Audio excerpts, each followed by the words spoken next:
Welcome to Pete and Hannah's Watch List. I'm your host, Pete Mitchell. I'm here with my great co-host, Hannah. Hello, people. Hannah, we're here today for What's Next, the show where we help you figure out what to watch next. But before we begin, let us tell the viewers and listeners what they should do. Pretty please, leave a like and a subscribe to our channel. Subscribe. Yeah, would you please? Leave a like, leave a comment down below your feedback on this show, on our other shows, you know. Hit the notification button and you'll get great content like this one. Yes. On today's show. The Apprentice. Ah. Superman, the Christopher Reeve story. And Terrifier 3. Spooky, scary, something. But before we get on to today's show, Hannah. Yes. Championship belt holder for 2024. For you, it is? It is Twisters. Love that movie. For me, it is Civil War. Let us start today's episode with The Apprentice. You're fired? Yeah, you're fired. It's that way, kid. That's the guy. The guy from Home Alone 2. The guy from Home Alone 2. And maybe a former president of the United States. The Apprentice is in cinemas now. The elevator pitch we pick up following Donald Trump as he learns the ropes of New York real estate from Roy Cohn in the 1970s, and we follow the start of his career. Reasons to see? I think the acting in this from both Sebastian Stan and Succession. Jeremy Strong, thank you. Jeremy Strong are actually like they're the best part of this movie. They you can tell like Sebastian Stan studied the mannerisms really well of Donald Trump. Like, a lot of people do characters of Donald Trump, but he definitely like embodied the mannerisms really well. And then I found Jeremy Strong. I mean, he just was like he's crazy creepy. He does just really. Reasons not to see. If you're not a fan of like these biopics, this is just a cookie cutter biopic. It's from start to finish. It's someone's point of view on someone else's life. Rating for this one? Honestly, I don't know. I played on my phone. Yeah, I reckon I played on my phone too. It's not horrible. I think the problem with this movie is that you realize Donald Trump, like, even though he's a big character, his story, like life story, isn't really that interesting. Yeah. And what they're portraying in the movie is like, he kind of, like I honestly was like, this guy, like, The Apprentice is in cinemas now. Let's go into depth now. We talk about it. Just roll your eyes, buddy. Look. This is directed by Ali Abbas, who he directed some of the episodes of The Last of Us. Yeah. He directed 2. Sebastian Stan, I think he's trying to go against type here with like doing other different roles. He's been doing a lot of different things. That's like, what I'm saying. He played Tommy in the what was that series? I don't remember on Disney, on Hulu. What was it? The Tommy and Pam and Tommy. Yeah, Pam and Tommy. Yeah. Yeah, and then he also did like he honestly, I just love the roles he picks for himself. Like, it really is just, he's the most interesting kind of character. Yeah, well, his last couple have been A Different Man, which is coming out soon. Yeah. Cinemas. Dumb Money. Bupkis.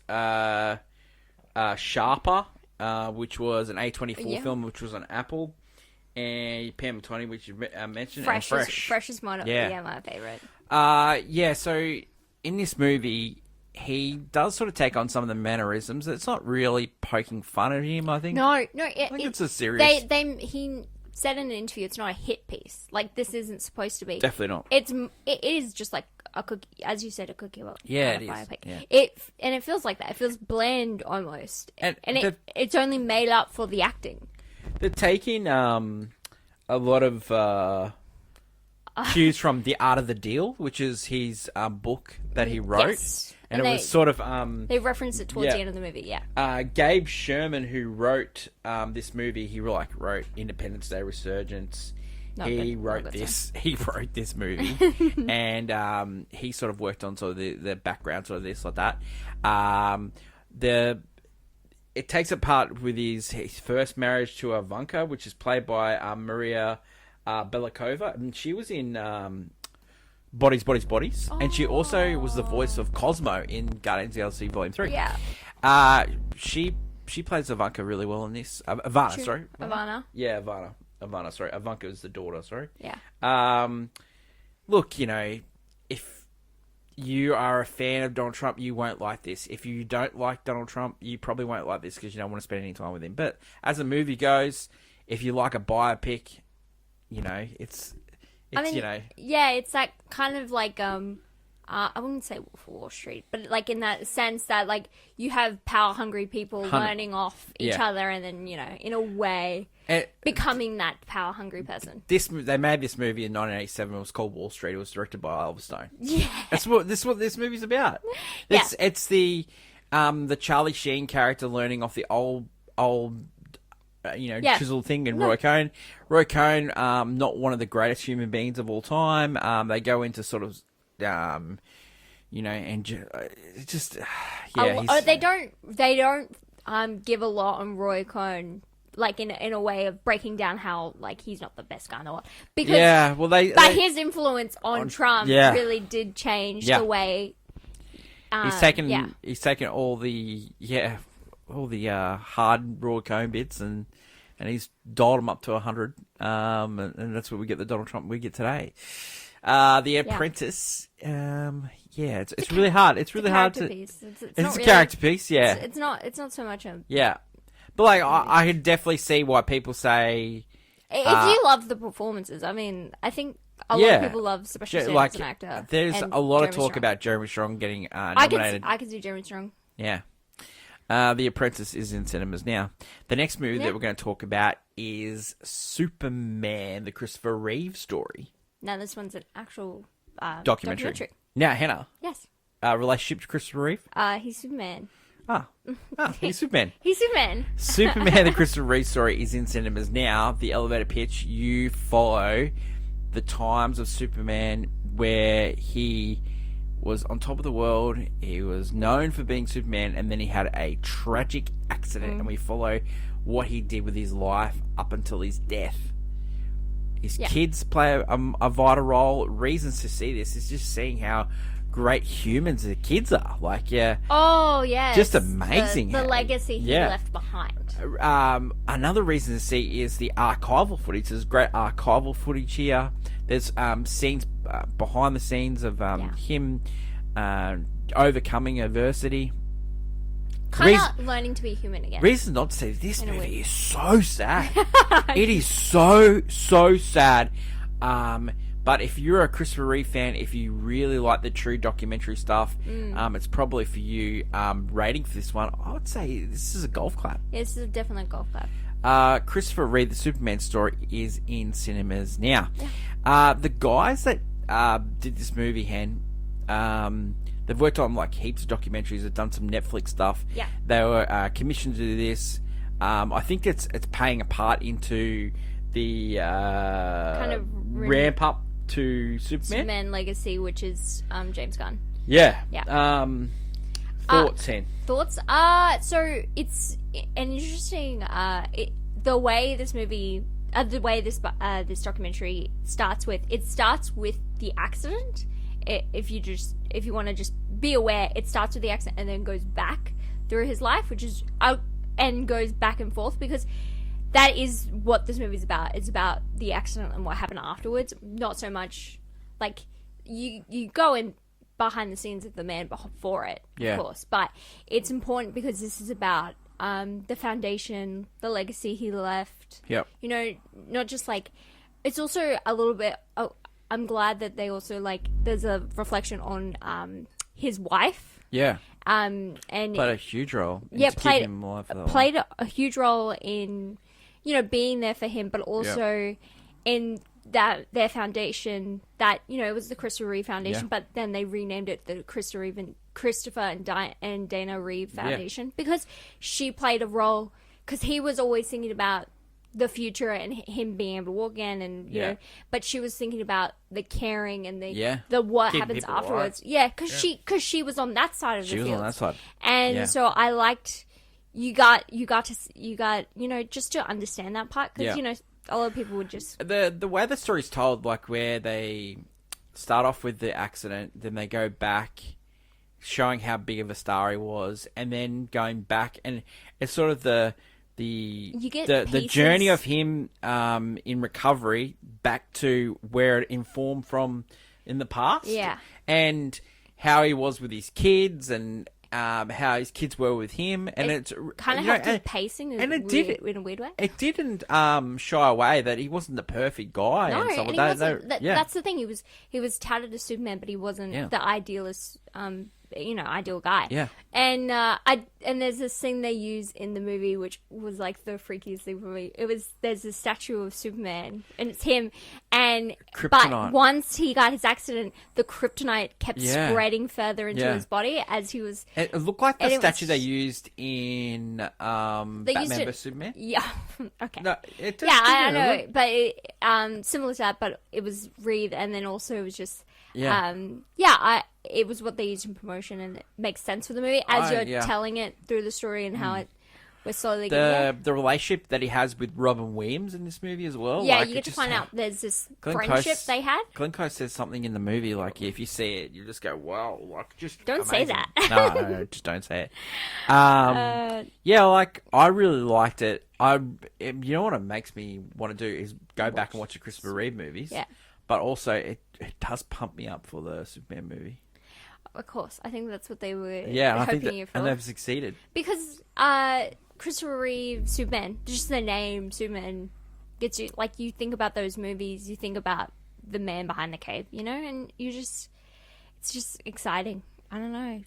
I just like this. This was really great.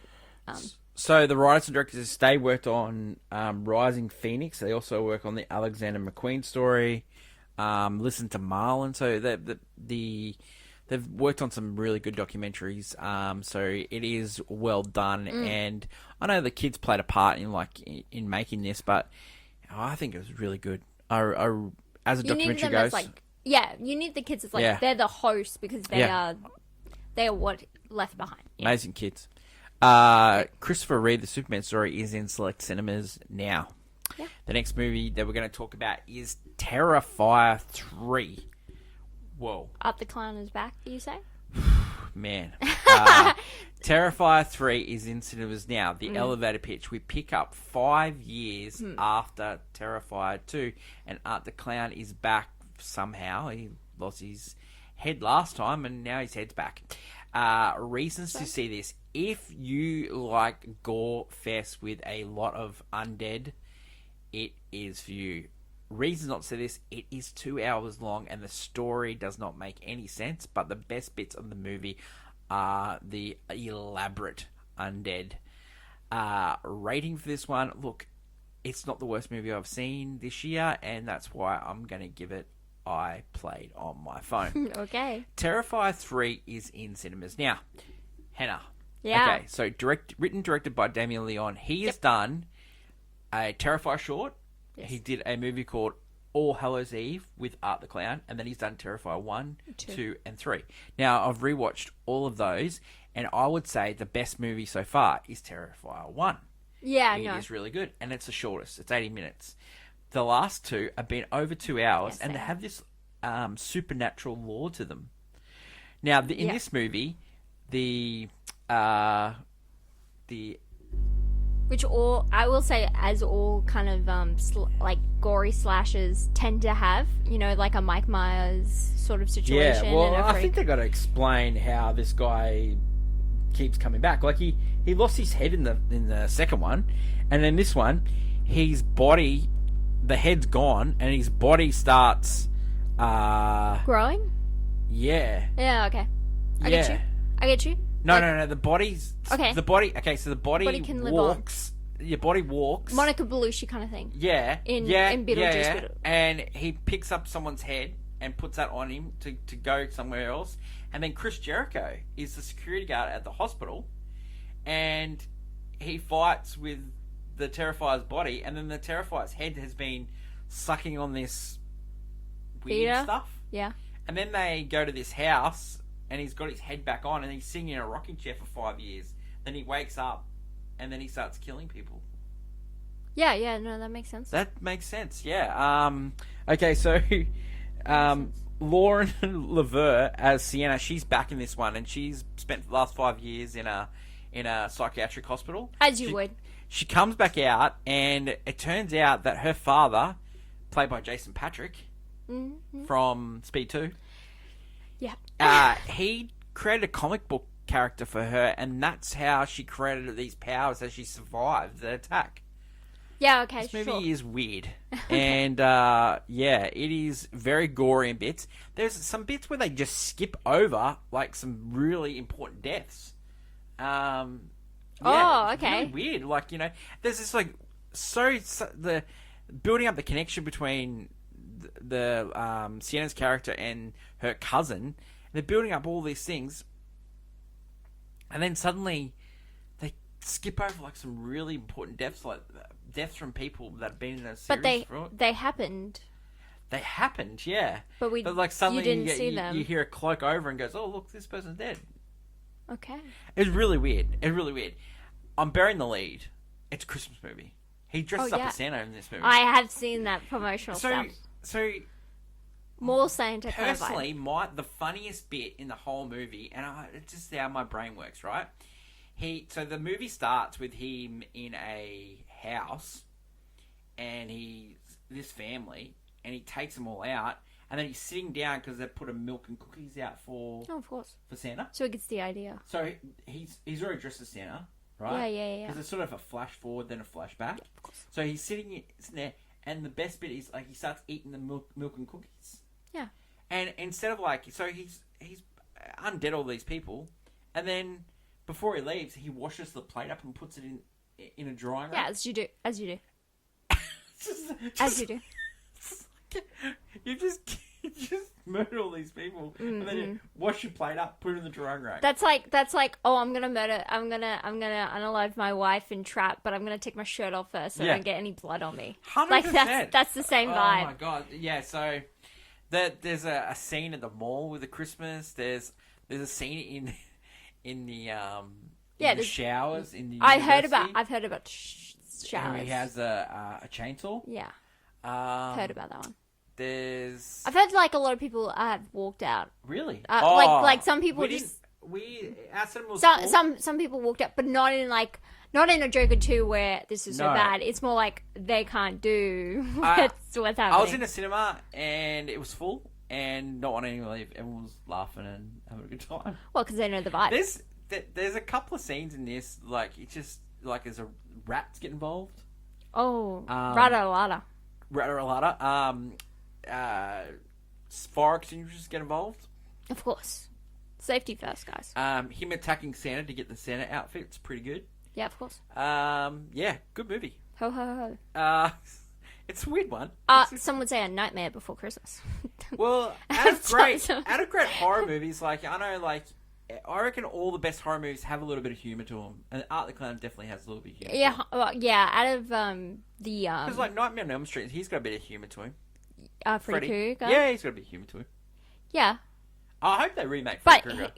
Yeah, but you gotta remember, Freddy's one of the worst ones. He terrorizes children in their sleep. Yeah, but some not bad a great stuff guy. Some bad stuff happened to Freddy. I'm more of a fan of Chucky's work. Chucky's funny too. Chucky's very funny. But Freddy's funny. He's funny. Art the Clown. Let's do. We'll start ranking the funniest murderer on the list. Chucky's probably the funniest. Thank you. Yeah, he's funniest. He's funny. You thought about it. It'd be close between Art the Clown and Freddy Krueger, though. It's pretty funny. Yeah, but Chucky gets his head, the bride of Chucky. So, that's double funny. This is true. That's double funny. That is it for today's show. Mm-hmm. 3 weird movies. Yeah. Apprentice. Yeah. I played on my phone. So Superman, the beautiful documentary, beautiful Christmas Reeve story, golf clap, and I played on my phone for Terrifier 3. They're going to make a Terrifier 4. Oh, 100%, especially because it only costs a couple million, which and is it's made how 12 million how these movies should be. They should cost less, but they also should be. Well, the first one less movie. The first one cost a couple $100,000, and he made millions of it. Made bank, and then not only that, now he's commercialized because Art the Clown is a Halloween figure now. Yeah. This guy's worked in a lot in special effects. and so you can see that, and it's a lot of old school effects. It's no but that's what horror fans want, to be honest. That is it for today's show. This week on the channel, huge movie news tomorrow. Then we've got AFI Top 100 North by Northwest. Ooh. And then Sunday, Brisbane time, Australian time. Yep. 1989 draft. We've got some people drafting with us. Yep. We've got Danny and we've got Nicholas. Yep, we'll see. Wow. That'd be huge. A lot of movies. Tell us your favourite 1989 movie. We've been watching a lot of 1989 movies recently. Yeah. Can I go for the trifecta? Win 3 drafts in a row. Can I? Could you? Could I? Could you? Could I? Hannah is threatening to storm off set if she doesn't get a certain movie. That would be real fun. Can you figure out which movie that is? That would be real fun. I can't wait till someone selects a movie. That would be really good times. That is my lovely co-host, Hannah. Long live cinema. And until we meet again, it's bye for now. Bye!